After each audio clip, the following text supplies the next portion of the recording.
ว่าเราเคยรักกัน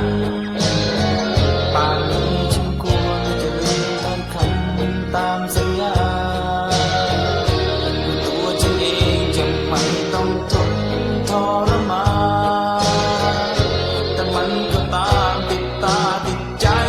นานแสนนานเธอกับเขาก็คงเหมือนเราเคยรู้ว่าเคยยังไงยิ่งทรมานเธอกับฉันไม่ควรรักกันเกินเลยรักที่เคยและคืนย้อนมาทรมาน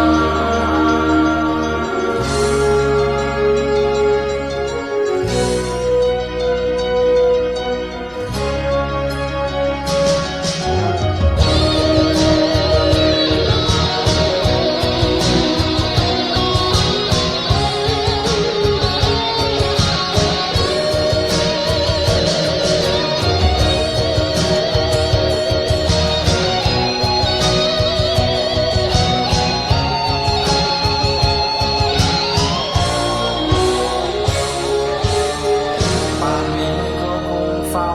คอยเอาใจกันทั้งวัน